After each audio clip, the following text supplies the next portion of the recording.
जैसे ही मुहूर्त का समय हुआ तभी वहां की अचानक लाइट चली जाती है। चारों तरफ सिर्फ अंधेरा छा जाता है। सब लोग थोड़े हड़बड़ा जाते हैं। राठी साहब तुरंत वहां के मैनेजर को कॉल करते हैं। अन्या चारों तरफ अंधेरा देख कसकर रुद्र की बाजू पकड़ लेती है। वहीं रुद्र, जिसकी नजर एक पल के लिए भी अन्या से नहीं हटी, अंधेरे में भी वो उसके स्पर्श के एहसास से सब कुछ जैसे भूल चुका था।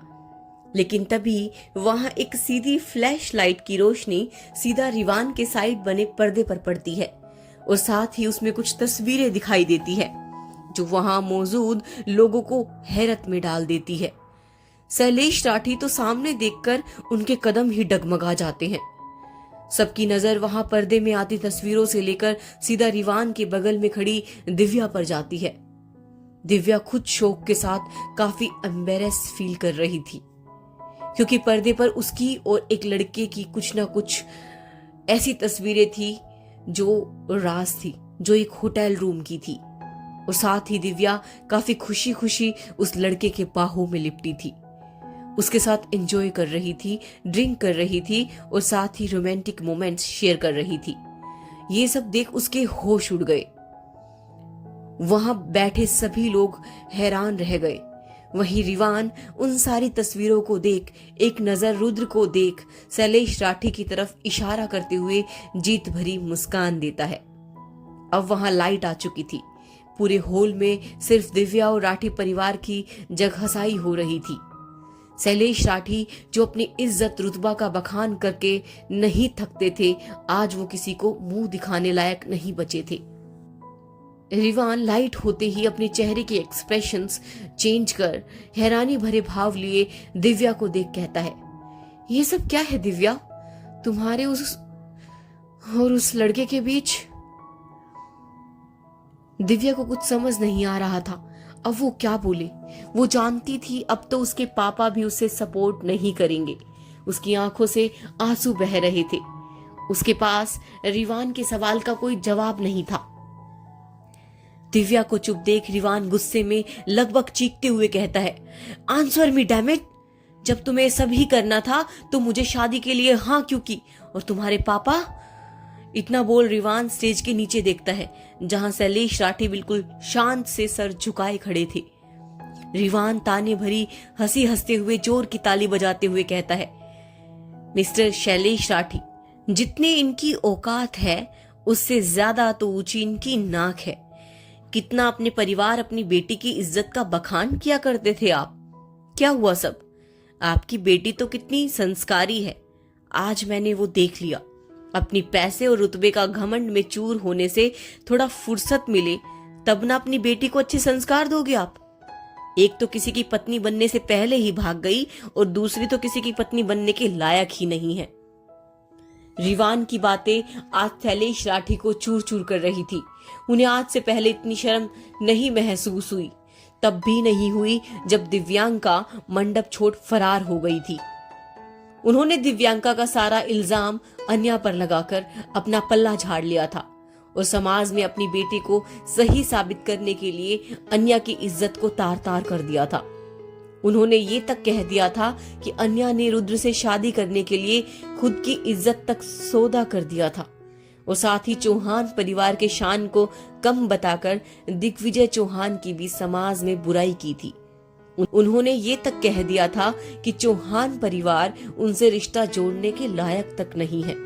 काफी सारी गलत न्यूज फैलानी चाहिए, लेकिन रुद्र की रुतबे के कारण उनकी एक भी दाल नहीं गली। इसीलिए उन्होंने ठान लिया था अपनी बेटी की शादी ऐसे परिवार में करेंगे जो चौहान परिवार से भी ऊंचा हो।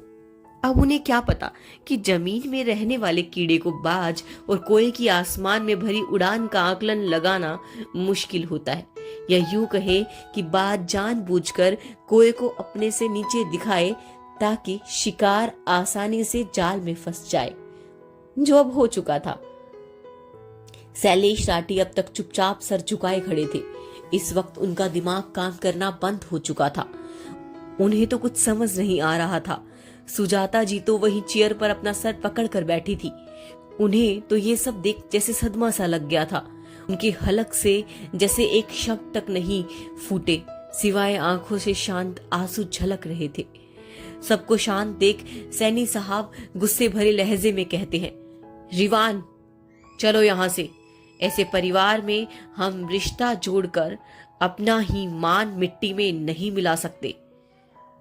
इतना बोल सैनी साहब अपने कदम आगे बढ़ाते हैं कि शैलेश राठी को जैसे होश आता है। अगर आज ये बारात चली गई तो सच में समाज में वो आंख उठाकर नहीं जी पाएंगे, चाहे उनके पास कितना पैसा हो। शैलेश राठी आगे बढ़ सैनी साहब के आगे हाथ जोड़ते हुए कहते हैं, नहीं सैनी साहब, आप ऐसा नहीं कर सकते। हम मिलकर बात करते हैं। जरूर कोई गलत फहमी हुई होगी। दिव्या ऐसी नहीं है, वो ऐसा काम नहीं कर सकती। आप मेरी बात तो सुने। अपनी बेटी को डिफेंड करते हुए देख सैनी साहब एक तंज भरी मुस्कान के साथ कहते हैं, हाँ भाई, आपकी बेटी ही तो इस दुनिया में सबसे सीधी है। गलत तो हमारा नजरिया है। अपने होने वाली बहू को किसी गैर मर्द की बाहों में देखकर हम रिश्ता तोड़ रहे हैं। हमें माफ करें, हम इतने मॉडर्न नहीं हैं। ये सब आपके खानदान का चाल चलन है, हमारा नहीं। इतना बोल वो जैसे आगे बढ़ने को हुए कि शैलेश राठी उन्हें रोकते हुए कहते हैं, नहीं नहीं सैनी साहब, ऐसा ना करें। आप ऐसे बारात वापस ले जाएंगे तो समाज में हमारी क्या इज्जत रह जाएगी। उनके कहने पर सैनी साहब हंसते हुए कहते हैं, क्या मजाक कर रहे हो राठी साहब, कौन सी इज्जत की बात कर रहे हो। फिर उनके आसपास इशारा करते हुए कहते हैं, जो अब बची ही नहीं है। हमें रोकने से अच्छा है कि आप अपनी मॉडर्न बेटी की शादी अपने जैसे मॉडर्न परिवार में करें। हम जैसे इज्जतदार लोगों को माफ करें, हम आपके लायक नहीं। इतना बोल वो रिवान की तरफ देख कड़क लहजे में कहते हैं, रिवान चलो यहां से। शैलेश राठी काफी घबरा जाते हैं। वो रिवान के आगे हाथ जोड़कर लगभग रोनी सूरत बनाते हुए कहते हैं, रिवान बेटा, आप तो मेरी बात सुनो। मेरी दिव्या वैसी नहीं है। एक बार तो मेरी बात सुनो। उसे जानबूझकर फंसाया जा रहा है। रिवान को रुकता देख सैनी साहब गुस्से में कहते हैं, रिवान, मैंने कहा चलो यहां से। रिवान भी अपने पिता की बात मानकर शैलेश राठी को एक घिन भरी नजर से देख वहां से जाते हुए अपने गले की माला तोड़ निकल जाते हैं। ये सारा तमाशा आज शैलेश राठी को काफी महंगा पड़ा। उनकी इज्जत, शान, रुतबा एक ही पल में तबाह हो गई। वही रुद्र सारे तमाशे को एंजॉय कर रहा था। शैलेश राठी की बर्बादी अपने आंखों के सामने उसे काफी मजा आ रहा था। अन्या तो अब तक शौक थी। उसका ध्यान तो बार बार सुजाता जी की हालत पर जा रहा था। उसे उनकी ये हालत देखी नहीं जा रही थी। आखिर अन्या का उनसे दिल का जो रिश्ता था, वो जाना तो चाहती थी उनके पास, लेकिन रुद्र ने अब तक उसका हाथ थाम रखा था। रिवान के परिवार के जाने के बाद रुद्र भी शान से खड़ा होता है और अन्या का हाथ कसकर पकड़ उसे अपने साथ ले जाता है। लेकिन जाते जाते शैलेश राठी के बगल में रुक काफी धीमी आवाज में कहता है, जंगल में अपना छोटा सा झुंड बनाने से कोई शेर की ताकत को नहीं ललकारता। शेर अकेला ही गीदड़ों के 100 झुंड के बराबर होता है। अगर ट्रेलर से जी नहीं भरा तो पिक्चर के लिए तैयार रहना। इतना बोल रुद्र वहां से अपने बॉडीगार्ड्स के साथ अपने शान के साथ निकल जाता है। अन्या अपने माँ बाप से मिलना चाहती थी, लेकिन रुद्र की वजह से वो मजबूर रह गई। लेकिन जाते जाते रुद्र की कही बात शैलेश राठी के गुस्से को हवा दे गई। वो समझ गया कि हो ना हो इन सब में रुद्र का ही हाथ है। वो गुस्से में जैसे बावले हो गए। अपने आसपास की चीजों को नष्ट करते हुए चिल्लाते हैं, रुद्र रॉय चौहान, मैं तुम्हें छोड़ूंगा नहीं, अपने हाथों से मारूंगा। शैलेश राठी का ये रूप देख सब हैरान थे। बाहर की गेस्ट तो तमाशे का मजा लेकर जा चुके थे, लेकिन शैलेश राठी जैसे बेकाबू हो चुके थे। होटल का कमरा। रुद्र अन्या वापस होटल आ चुके थे। पूरे रास्ते अन्या गुमसुम सी बैठी रही। उसने एक बार भी रुद्र को आंख उठाकर नहीं देखा और होटल वापस आने पर भी अन्या सीधा वॉशरूम में चली जाती है। रुद्र भी बिना ज्यादा ध्यान दिए चुपचाप दूसरे बाथरूम में चेंज करने चला जाता है। लेकिन वो जब वापस आता है तो अन्या को बेड पर लेटा देख उसकी बो हिस्सी कोट जाती है। वो अन्या को कुछ कहता उससे पहले ही रूम की बेल बजती है। रुद्र जाकर दरवाजा खोलता है। सामने एक वेटर खाने की ट्रॉली लिए खड़ा था। रुद्र उसे अंदर आने का इशारा करता है। वेटर खाना रख वापस चला जाता है। रुद्र एक नजर खाने को देख वापस से अन्या के पास जाता है। उन दोनों ने अब तक डिनर नहीं किया था, इसीलिए वो अन्या को बुलाने गया, लेकिन अन्या अपनी तरफ का लाइट ऑफ कर चुपचाप लेटी हुई थी। अन्या को ऐसी शांत देख रुद्र सोच में पड़ गया। वो उसके पास जाकर सबसे पहले उसकी तरफ का लाइट ऑन करता है और धीरे से कहता है, उठो, खाना आ गया है, चल के खाना खा लो। अन्या उसकी बात सुनकर भी अनसुनी कर वैसे ही लेटी रहती है। रुद्र जानता था कि अन्या सिर्फ सोने का नाटक कर रही थी, इसलिए वो फिर से उसे टोकते हुए कहता है, तुमने सुना नहीं? उठो और उठकर खाना खा लो। रुद्र का इतना बोलना अन्या को जैसे सब्र का बांध टूट जाता है। वो गुस्से में अपनी आंख खोल रुद्र को देखती है और कहती है, मुझे ये याद नहीं कि मैंने आपके साथ ऐसा भी कोई कॉन्ट्रैक्ट साइन किया था कि मुझे आपके कहने पर ही खाना खाना होगा। आपकी मर्जी से चलना होगा, आपकी मर्जी से सोना होगा। इसलिए बेहतर होगा कि आप मेरी पर्सनल चीजों में इंटरफेयर ना करें। मैं जैसे आपकी टर्म्स एंड कंडीशंस मान रही हूँ, आपके कहने के मुताबिक अपनी पेरेंट्स तक से सामने होकर भी दूर रही, तो अब आप मेरे पर्सनल लाइफ को कंट्रोल ना करें। मुझे खाना खाना होगा तो मैं खा लूंगी, सोना होगा तो सो जाऊंगी, आपसे मुझे पूछने की जरूरत नहीं है। इतना बोलते बोलते अन्या की आंखों से आंसू छलक आए। अन्या वापस से लाइट ऑफ करके सो जाती है। वो रुद्र से काफी खफा थी, लेकिन उसके पास वो हक नहीं था जो वो जता सके। उसका दिल कर रहा था कि रुद्र के कॉलर पकड़कर पूछे, आखिर क्यों, उससे ही क्यों इतनी तकलीफ दे रहा है वो? ना पत्नी बना रहा, ना प्यार दे रहा, अब तो पेरेंट्स से बेटी होने तक का हक छीन लिया। हक नहीं दे सकता तो हक क्यों छीन रहा है? अन्या के दिल में चुभन सी थी, वो बयां नहीं कर सकती थी। वो फीलिंग्स जब उसके माता पिता की आंखों में उसने देखी थी, उसे लगा कि रुद्र को जो प्यार नहीं मिला वो उसकी कद्र करेगा, लेकिन यहाँ तो रुद्र उसे कद्र की जगह तोड़ रहा है। रुद्र अन्या की बात सुन काफी हर्ट फील कर रहा था। उसे आज अन्या के लहजे में अपने लिए एक नाराजगी दिखाई दे रही थी जो उसे काफी खल रही थी। रुद्र ने भी खाना नहीं खाया और सीधा बालकनी में चला गया और एक सिगरेट जलाकर उसके लंबे लंबे कश लेने लगा। बाहर जितनी शांति थी, उसके अंदर उतनी ही उथल पुथल। उसे समझ नहीं आ रहा था कि वो क्या करे। ऐसे ही सोच सोच में वो कब पूरा पैकेट सिगरेट का पी गया, उसे कुछ खबर ही नहीं। वो अपनी सोच में ही गुम वापस कमरे में आता है। उसकी नजर बेड के एक साइड में सिकोड़ कर सो रही अन्या पर जाती है। उसके हाथ बढ़ते हुए रुक जाते हैं। वो अपनी फीलिंग्स बयां ही नहीं कर पा रहा था। वो भी अन्या के बगल में आकर लेट जाता है। उसे बिल्कुल भी अच्छा नहीं लग रहा था। अन्या इतनी नाराज जो थी, आज जीत कर भी वो हारा हुआ महसूस कर रहा था। आज से पहले जब भी वो किसी को अपने सामने तोड़ता था तो उसे काफी मजा आता था, लेकिन आज वो जीत कर भी बेचैन था। शायद इसलिए कि अब उसकी लाइफ में अन्या उसकी हर चाह से ज्यादा मायने रखती थी। कुछ पल में उसकी पलकें भरी हो जाती हैं, लेकिन जब आधी रात को वो अपना हाथ नींद में टटोलता है तो उसे अन्या का बेड पर होना एहसास ही नहीं होता। ये देख रुद्र की नींद अचानक उचक जाती है। वो हड़बड़ाते हुए कमरे की लाइट जलाकर इधर उधर देखता है। तभी उसे अन्या सामने सोफे पर लगकर जमीन पर बैठी दिखाई देती है। रुद्र जल्दी से उसके पास जाता है और घुटनों के बल बैठकर अन्या के सर को प्यार से सहलाता है। अन्या अब तक सो चुकी थी, इसलिए रुद्र अन्या को अपनी बाहों में ध्यान से उठाकर बेड पर लेटाता है। रुद्र साइड लैंप की हल्की रोशनी में अन्या को वो मासूम चेहरा देख रहा था जो आंसुओं से भीगा हुआ था। उसके चेहरे पर आंसू की रेखा बन चुकी थी जो रुद्र के दिल को छलनी कर रहा था। रुद्र ये देख बर्दाश्त नहीं कर पा रहा था।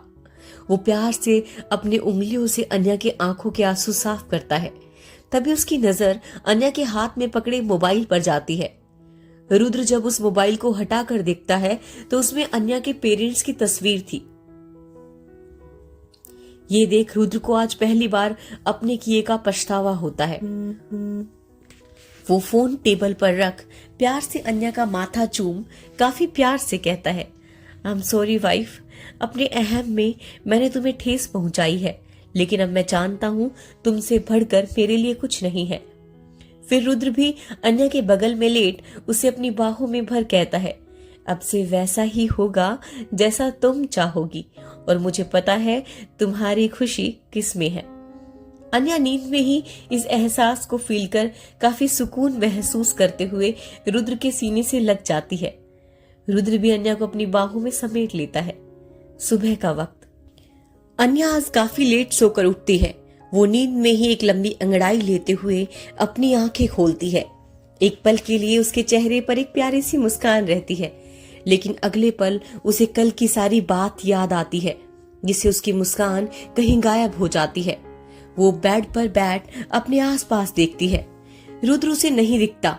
अन्या एक ठंडी आह भरते हुए वॉशरूम में फ्रेश होने जाती है और कुछ ही पलों में नहाकर वापस आती है। वो अपने गीले बाल सुखाते हुए कमरे के बाहर आती है तो उसकी नजर सोफे पर बैठे रुद्र पर जाती है, जो काफी सीरियस होकर अपने कामों में लगा हुआ था। अन्या उसे देखकर भी इग्नोर करते हुए आगे बढ़ पानी की बोतल लेकर पानी पीती है। रुद्र की नजर अन्या के प्रेजेंस को भाप जाती है।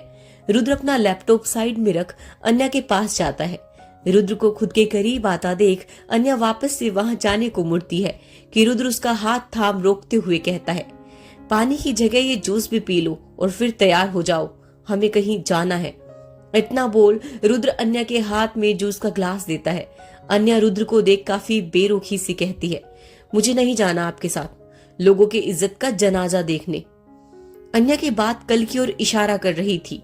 रुद्र अन्या की बात सुन हल्का मुस्कुरा देता है। उसका ये नाराजगी जताना रुद्र को काफी भा गया। वो झटके से अन्या को अपनी तरफ खींच कर कहता है, हम जनाजा देखने नहीं जा रहे हैं, एक अधूरी ख्वाहिश पूरी करने जा रहे हैं।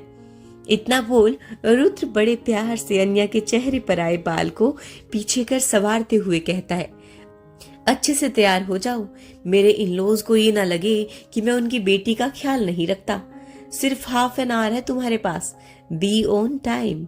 इतना बोल रुद्र एक बार अन्या के गालों को अपने अंगूठे से हल्का सा सहलाते हुए वहां से चला जाता है और अन्या अब भी भूत बने खड़ी रह जाती है। रुद्र के जाने के बाद भी अन्या अपने ही सोच में थी।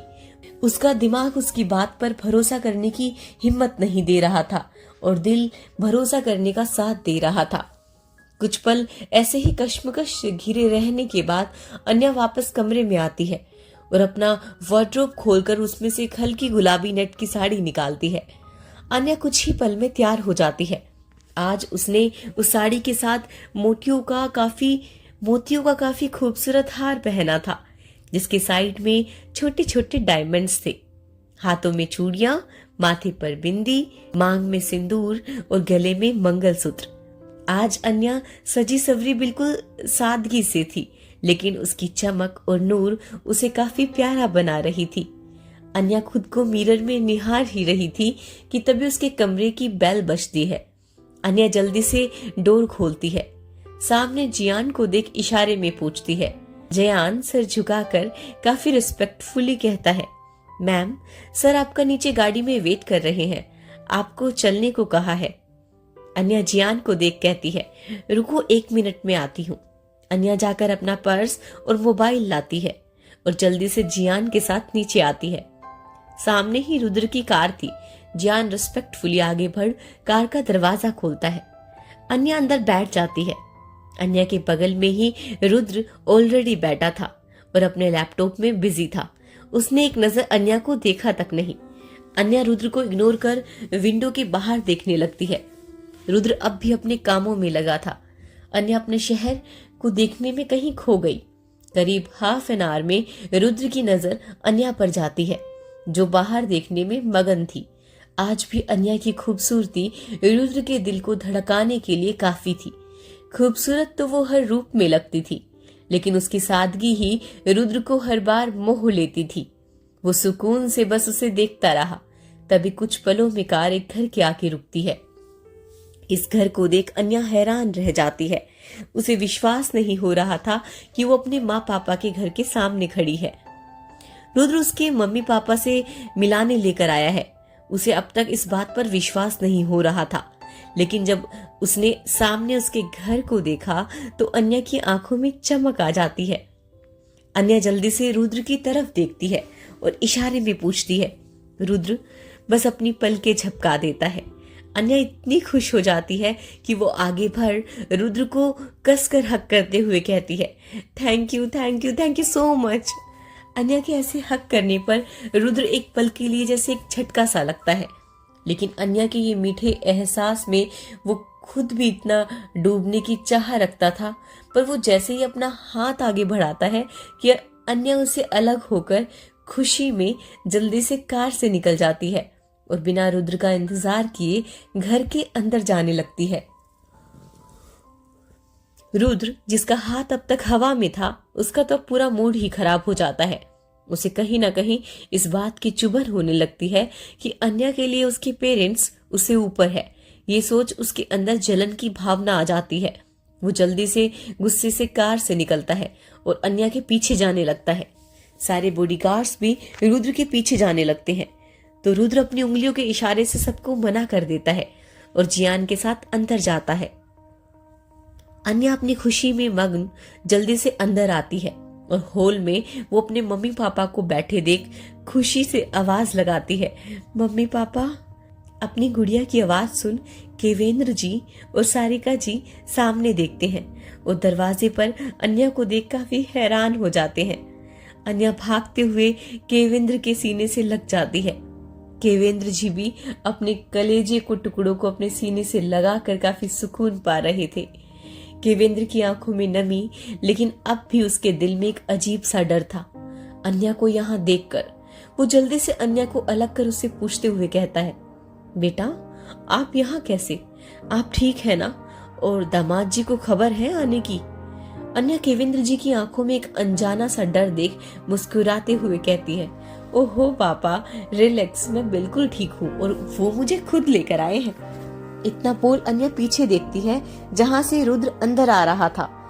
केवेंद्र जी रुद्र को वहां देख हैरानी के साथ काफी परेशान हो गए, क्योंकि ये घर उनका नहीं शैलेश राठी का था।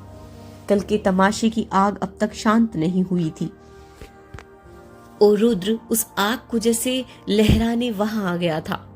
घर में अब भी कुछ मेहमान थे शैलेश राठी के, और कुछ मेहमान कल शादी से ही चले गए थे। केवेंद्र जी भी जाना चाहते थे, लेकिन सुजाता जी की तबीयत खराब होने की वजह से सारिका जी और केवेंद्र जी को वहीं रुकना पड़ा। केवेंद्र जी जल्दी से आगे बढ़ रुद्र के सामने अपना हाथ जोड़ उसका स्वागत करते हैं। रुद्र बिना किसी भाव में बस हाँ में सर हिला देता है और शांति से सोफे पर जाकर बैठ जाता है। उसके पीछे जियान अपनी बॉस के रिस्पेक्ट में खड़ा रहता है। रुद्र का बिहेवियर सबके लिए काफी स्ट्रेंज था, लेकिन अन्या के लिए फैमिलियर था, इसलिए वो उस पर ज्यादा ध्यान न देते हुए सारिका जी के गले लग उनसे मिलती है। केवेंद्र जी और सारिका जी रुद्र की आवभगत में लग गए। घर उनका नहीं था, लेकिन दामाद तो उनका था, और आज पहली बार उनका दामाद उनके सामने था, तो खातिरदारी तो बनती ही है। अन्या अपने मम्मी पापा की खातिरदारी में लगे खुद को इग्नोर होता देख मुंह फुलाते हुए कहती है, क्या माँ, इतने महीनों बाद मिल रही हूँ, लेकिन प्यार से दो शब्द बोलने की जगह आप खातिरदारी में लगी हो। सारिका जी अन्या की बात सुन प्यार से उसका गाल छूते हुए कहती है, तू तो मेरी लाडो है, तुम्हें कभी इग्नोर कर सकती हूँ, लेकिन बेटी की शादी के बाद बेटी से ज्यादा दामाद अनमोल हो जाता है, और उसकी आवभगत में कमी रह जाए तो जैसे भगवान की सेवा में। अन्या मुंह बनाते हुए कहती है, क्या माँ, सारे रूल्स दामाद के लिए, बेटी के लिए कुछ भी नहीं? मुझे भी तो अपनी माँ की गोद में सर रखकर कितनी सारी बातें कहनी है, वो भला मैं अब किससे कहूँ? अन्या की ये प्यारी प्यारी शिकायत सुन केवेंद्र जी मुस्कुराते हुए उसके सर पर हाथ रख सारिका जी से कहते हैं, आप जाए बेटी को अंदर लेकर और जी भरकर उसकी बातें सुने, मैं हूँ यहाँ दामाद जी की खातिर के लिए। केवेंद्र जी की बात सुन अन्या खुश होकर उनके गले लगकर कहती है, पापा इज द बेस्ट। फिर सारिका जी की तरफ चिढ़ाते हुए कहती है, देखो कोई है यहाँ अब भी जिसके लिए उनकी बेटी की ख्वाहिश उनकी दामाद से भी ज्यादा इम्पोर्टेंट है।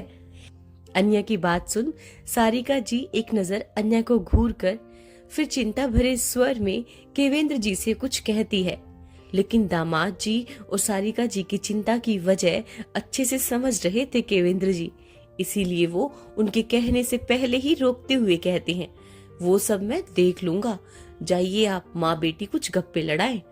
इतना बोल केवेंद्र जी आंखों ही आंखों में सारिका को चुप रहने और सब ठीक होगा इसका इशारा कर उन्हें भेज देते हैं और खुद रुद्र के पास आ जाते हैं। वो मन ही मन भगवान से दुआ मांग रहे थे। उन्हें पता था घर का माहौल क्या है और रुद्र के आने से वो माहौल कितना बिगड़ सकता है। अन्या अपनी माँ से कहती है, माँ क्या मैं मासी माँ से मिल सकती हूँ? अन्या के सुजाता जी के मिलने के बारे में कहने पर बात टालते हुए सारिका जी कहती है, नहीं बेटा, आप बाद में दीदी से मिल लेना, अभी वो सो रही है। उनकी तबीयत का तो आपको पता है ना, वो भी ठीक नहीं है। अन्या समझ रही थी कि सारिका जी जानबूझकर ये कह रही थी ताकि वो सुजाता जी के सामने ना आए और उनके कल के हरे जख्म और ना कुरे दे। इसीलिए अन्या ने भी कुछ नहीं कहा। कमरे में आते ही सारिका जी बेड पर बैठ गई तो अन्या अपना सर उनकी गोद में रख काफी प्यार से कहती है, आई मिस यू माँ। सारिका जी भी प्यार से उसके सर पर हाथ फेर माथे पर चूमते हुए कहती है, आई ऑल्सो मिस यू बेटा। फिर सर पर हाथ फेरते हुए पूछती है, तुम खुश हो? जानती हूँ ये शादी उस हालात में नहीं हुई जैसी हमने तुम्हारे लिए सोची थी, लेकिन मुझे एक बात की खुशी है बेटा कि तुम उस राक्षस के चंगुल से बच गई। दामाद जी जैसे भी हो लेकिन उस शैतान के भांति नहीं है। सारिका जी की बात सुन अन्या को कुछ जैसे याद आता है।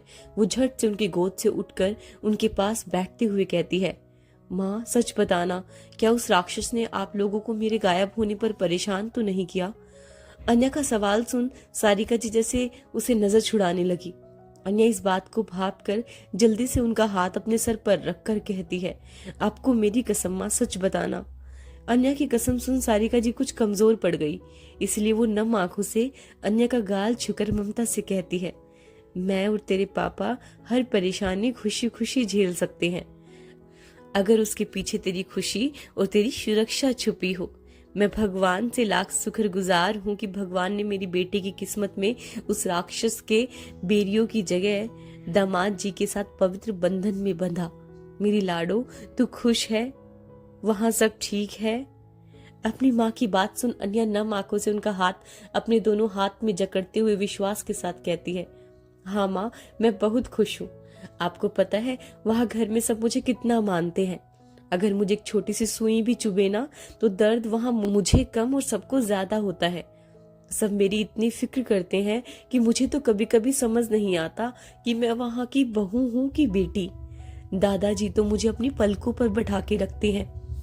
डैड, वो भी मुझे अपनी बेटों से कम प्यार नहीं करते, अब बल्कि अपने बेटों से बढ़कर ही मानते हैं। और रेहान और तविश तो मुझे कभी किसी चीज की कमी महसूस नहीं होने देते। और अन्या की बातें सुन सारिका जी का मन खुशी से भर गया।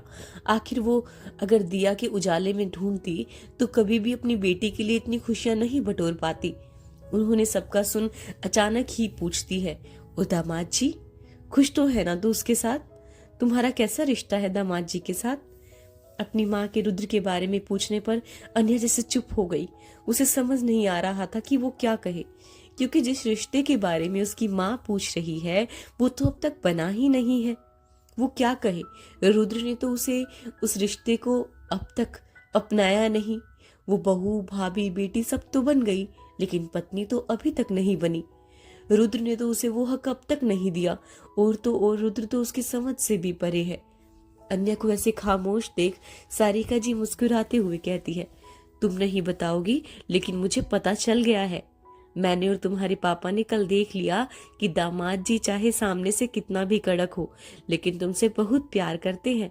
कल कितने प्यार से तुम्हारे आंसू साफ कर रहे थे, और आज तुम्हारी खुशी के लिए वो अपनी कही बात को नकार कर तुम्हें यहाँ लाए हैं हमसे मिलवाने। वो लाख बुरे सही, लेकिन तुम्हारे लिए वो हर खुशी देने काबिल है। उनकी आंखें साफ बयां करती हैं कि उनके दिल में बसने लगी हो तुम, और इस बात से मुझे काफी खुशी है बेटा। इतना बोलते बोलते सारिका जी अन्या को अपने सीने से लगा लेती है। अन्या तो उनकी बात सुन सोच में पड़ जाती है कि जो उसकी माँ कह रही है वो सचमुच सच तो नहीं। उसके दिमाग में लाख सवाल थे, लेकिन अपनी माँ की आंखों में खुशी और बातों में विश्वास के साथ होठों की मुस्कान देख अन्या कुछ नहीं कह पाई। वो बात बढ़ाते हुए कहती है, माँ ये सब छोड़ो, ये बताओ साहिल कब आ रहा है? साहिल अन्या का छोटा भाई पढ़ाई के सिलसिले में दूसरे शहर में रहता है। सारिका जी एक ठंडी आह भरते हुए कहती है, तुम तो जानती हो बेटा, ये लड़का तुम्हारे अलावा किसी की नहीं सुनेगा। आने को कह दो तो टाल देता है। जब तक इसकी दीदू घर पर नहीं आएगी वो नहीं आएगा। मैं तो परेशान हो गई हूँ उस लड़के से। अन्या सारिका जी की बात सुन हंसते हुए कहती है, क्या माँ आप बहुत दल बदलू हो। मेरे सामने बेटे की बुराई और सामने उसकी बड़ाई सब समझती हूँ। दोनों माँ बेटी अपनी बातों में लग जाती है, लेकिन 5 मिनट के अंदर ही एक दूर का अन्या का कजन हड़बड़ाते हुए कमरे में आता है। अन्या जी, वो जीजू। उसके चेहरे पर पसीना आ रहा था, वो काफी घबराया हुआ था। अन्या उसकी परेशानी देख चिंता से पूछती है, क्या हुआ वाणी, सब ठीक है ना? वाणी हड़बड़ाते हुए कहता है, नहीं नहीं दी, वो जीजू, आप जल्दी चलो मेरे साथ। इतना बोल वाणी अन्या का हाथ पकड़ उसे नीचे ले जाता है।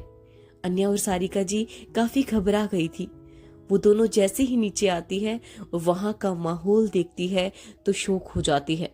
कुछ देर पहले अन्या का अपनी माँ को अपने साथ ऊपर कमरे की ओर ले जाते देख रुद्र का और भी ज्यादा मूड खराब हो जाता है, क्योंकि जब से अन्या अपने पेरेंट्स से मिली है वो उस खुशी में रुद्र को कहीं भूल ही गई है, और साथ ही अब उसके पास न होने के कारण उसे अब कुछ खाली खाली सा लग रहा था।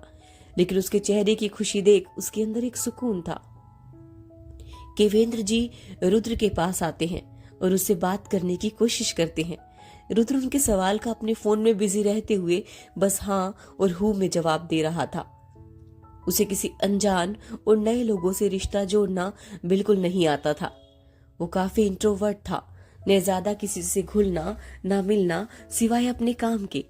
केवेंद्र जी अब सोच में पड़ गए कि आखिर वो कैसे इंटरेक्ट करे रुद्र से, क्योंकि उसका बिहेवियर काफी स्ट्रेंज था। केवेंद्र जी कुछ सोच ही रहे थे कि अचानक बाहर का दरवाजा झटके से खुलता है और उसमें से शैलेश जी दंदनाते हुए अंदर आते हैं। उसने जैसे ही खबर मिली कि रुद्र, जिसे वो अब एक पल भी अपने आसपास बर्दाश्त नहीं कर सकते, वो आज उनके घर पर मौजूद है, ये सब जान उसका अंदर का ज्वालामुखी भड़क गया। आज या तो वो उस आग में रुद्र को मिटा देंगे या खुद को मिटा देंगे। वो गुस्से में घर के अंदर एंटर करते हैं और सामने ही उसकी नजर सोफे पर ठाठ से बैठे रुद्र पर जाती है। उसको इतना शांत और सुकून में देख शैलेश राठी को खुद पर जैसे एक तमाचा सा लगता है। रुद्र को उनके प्रेजेंस का अभाव हो गया था, लेकिन तब भी वो उसे इग्नोर करके अपने फोन में ही लगा था। सब तो वहां शैलेश राठी को देख हैरान परेशान हो गए। सबको आने वाले पल के तूफान का अभाव हो चुका था। केवेंद्र जी तो सबसे ज्यादा हैरान और परेशान हो गए। उनके लिए तो एक तरफ अपना दामाद, या ये कह सकते उनके लिए तो एक तरफ कुआं और दूसरी तरफ खाई जैसी बात हो गई। ना ही वो अपने दामाद को कुछ कह सकते थे और ना ही शैलेश जी को।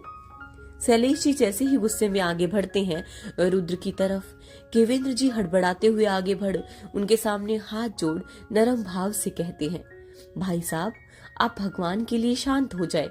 बेटी और दामाद पहली बार शादी के बाद हमसे मिलने आए हैं, कृपया कोई तमाशा ना करे, आपसे हाथ जोड़ विनती है। केवेंद्र जी की बात सुन शैलेश राठी गुस्से से फुफकारते हुए काफी तेज आवाज में कहते हैं, वाह केवेंद्र वाह, क्या खूब कहा है। तमाशा मैं करता हूँ? तमाशा करने की आदत मुझे नहीं, इस रुद्र रॉय चौहान को है। कल हमारे इज्जत का जनाजा देख इसका जी नहीं भरा, जो आज ये यहाँ मुंह उठाकर चला आया। शैलेश राठी की बात सुन रुद्र अपनी नजर उठाकर उन पर डालता है। इस वक्त उसके चेहरे पर कोई भाव नहीं था, लेकिन उसका ऑरा काफी नेगेटिव था। केवेंद्र जी के तो पसीने छूटने लगे। आखिर अब तक उनके संबंध ऐसे नहीं थे कि रुद्र उसकी बात सुने, और अगर कहीं वो फिर से नाराज हो गया तो उसका हर्जाना उसकी बेटी को ना भुगतना पड़े। केवेंद्र वापस से शैलेश राठी को रोकते हुए कहते हैं, भाई साहब प्लीज भगवान की खातिर शांत हो जाइए, वो दामाद है इस घर का। केवेंद्र की बात काटते हुए शैलेश राठी गुस्से में लगभग चीखते हुए कहता है, तुम भूल रहे हो केवेंद्र, ये मेरा घर है और मैं अपने इस घर में इस रुद्र रॉय चौहान को एक पल भी बर्दाश्त नहीं कर सकता, इसलिए अभी के अभी से धक्के मारकर यहाँ से निकालो। इतना बोल वो जैसे ही आगे बढ़ता है कि सुजाता जी कमरे से बाहर आकर ये सब तमाशा देख काफी परेशान हो जाती है और शैलेश जी को रोकते हुए कहती है, ये आप क्या कर रहे हैं? घर आए मेहमान से कोई ऐसे बोलता है? शैलेश जी जैसे आज किसी की बात सुनने को तैयार नहीं थे। वो गुस्से में रुद्र की तरफ बढ़ते हैं ताकि वो उसे वहां से बाहर निकाल सके, लेकिन वो रुद्र को छू पाते उससे पहले ही जियान उनका हाथ पकड़ उन्हें रुद्र से दूर कर एक दीवार जैसे खड़ा हो जाता है। रुद्र अब भी शांत सा सारा तमाशा देख रहा था। शैलेश राठी ये देख मानो पागल हो गए। वो गुस्से में अपना हाथ झटक कर पीछे हटते हैं और पास में रखा पोट उठाकर रुद्र की तरफ बढ़ते हुए कहते हैं, आज मैं इसे नहीं छोड़ूंगा। ये देख वहां खड़े सारे लोग परेशान हो जाते हैं। केवेंद्र जी और सुजाता जी जैसे उन्हें रोकने के लिए आगे बढ़ते हैं कि जियान उससे पहले ही उन पर अपनी गन तान देता है। ये देख सुजाता जी काफी घबरा जाती है। वो शैलेश जी को पीछे से पकड़ रोकने की कोशिश करते हुए कहती है, रुक जाइए, गुस्से में पागलपंती ना करें, प्लीज ना, रुक जाइए। लेकिन आज जैसे ही शैलेश राठी ने अपने सोचने समझने की शक्ति ही खो दी थी, वो पागलों की तरफ छटपटाते हुए रुद्र की तरफ बढ़ने की कोशिश कर रहे थे। सुजाता जी और केवेंद्र जी उन्हें रोकने की कोशिश कर रहे थे और साथ ही कुछ रिश्तेदार भी शैलेश जी को रोकने की कोशिश कर रहे थे। जियान अब भी अपनी गन शैलेश जी पर तान खड़ा था, जो देख वहां सारे लोग डर गए थे। केवेंद्र जी माहौल को शांत करवाते हुए जियान से कहते हैं, इसे अंदर रख ले, हम समझते हैं भाई साहब को। लेकिन जियान उनकी बात ना सुन अब भी गन पॉइंट लगाए खड़ा रहा, जैसे इंतजार कर रहा था कि आज शैलेश राठी एक कदम और आगे बढ़ाए तो वो उनको हमेशा के लिए शांत कर दे।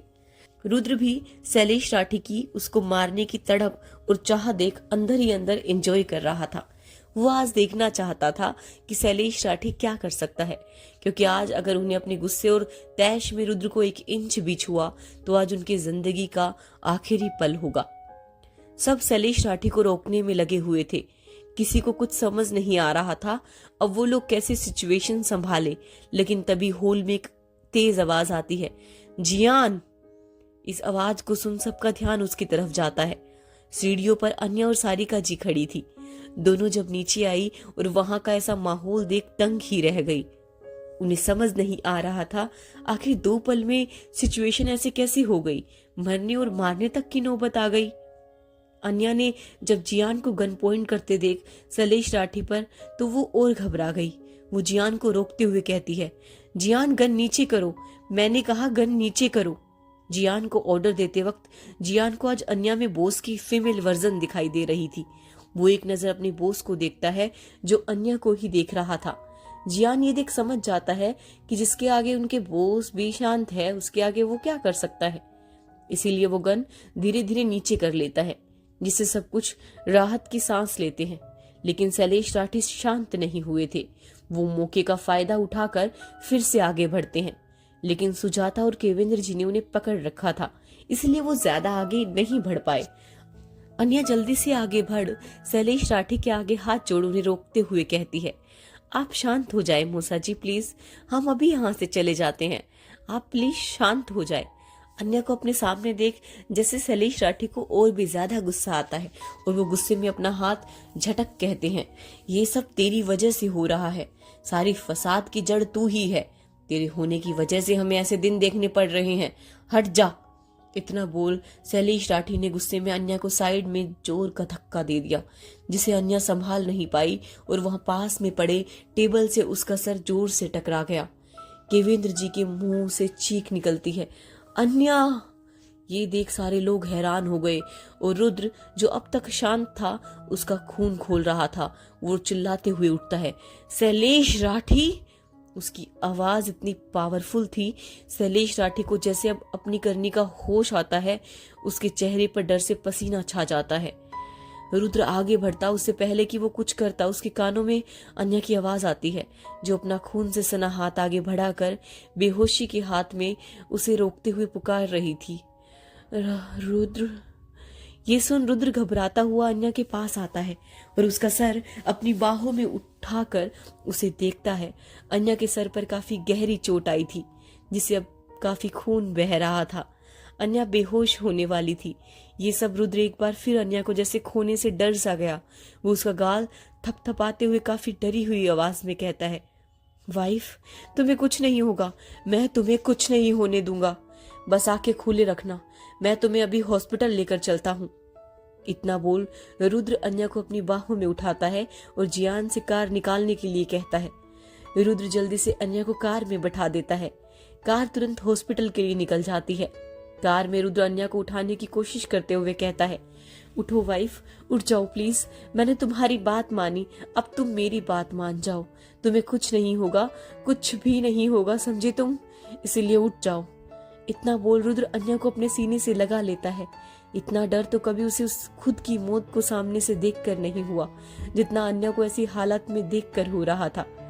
रुद्र चाहे कितना भी पावरफुल और हार्टलेस इंसान हो, लेकिन अन्या को जरा सी भी खरोच आती है तो उसे सबसे ज्यादा दर्द का एहसास होता है।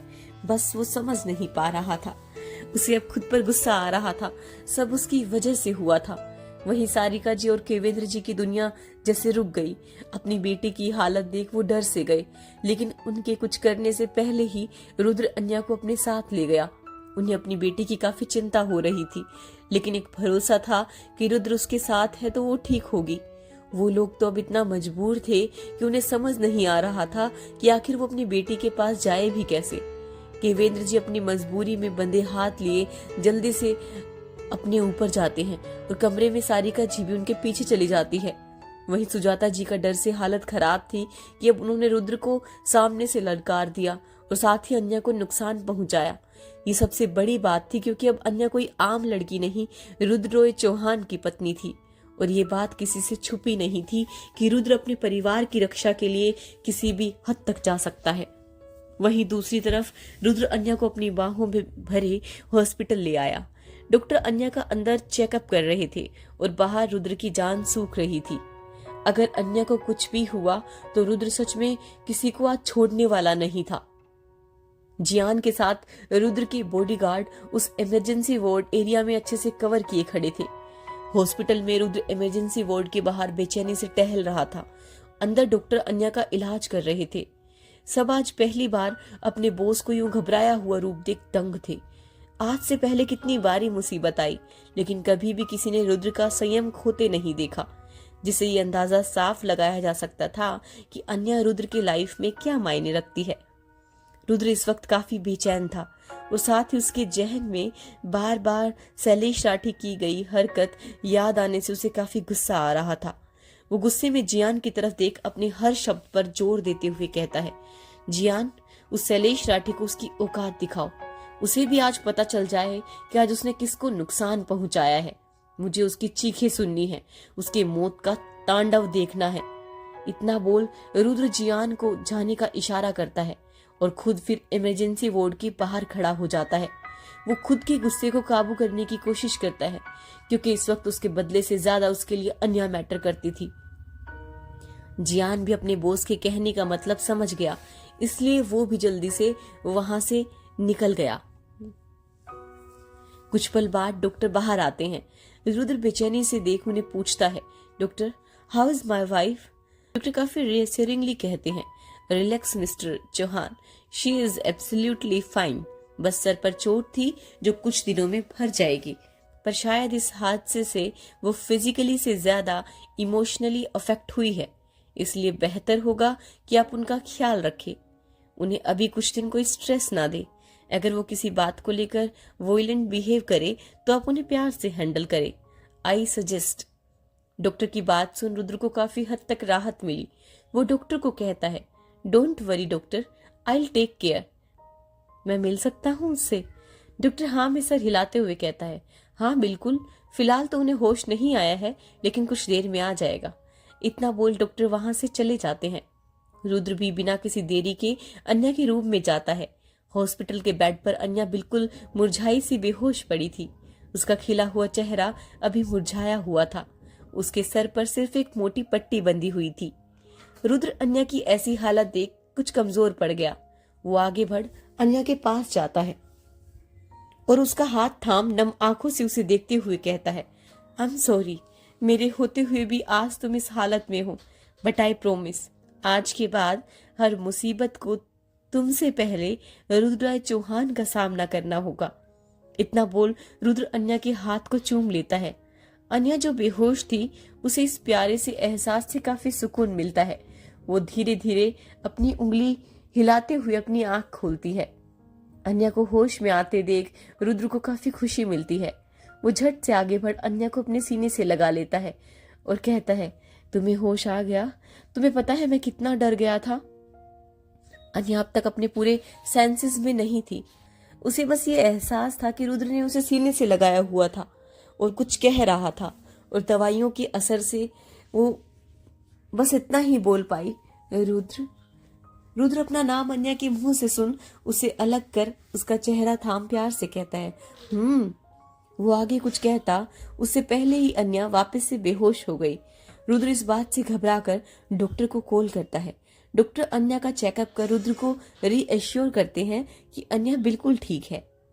रुद्र डॉक्टर से पूछ अन्या को लेकर वापस होटल आ जाता है। अन्या अब तक सो रही थी। रुद्र उसे प्यार से सुलाकर अच्छे से ब्लैंकेट से कवर करता है और उसके माथे को चूम कर एक नजर अन्या को जी भर कर देख वहां से चला जाता है। जाने से पहले होटल के लेडी स्टाफ को अन्या की देखरेख के लिए छोड़ देता है।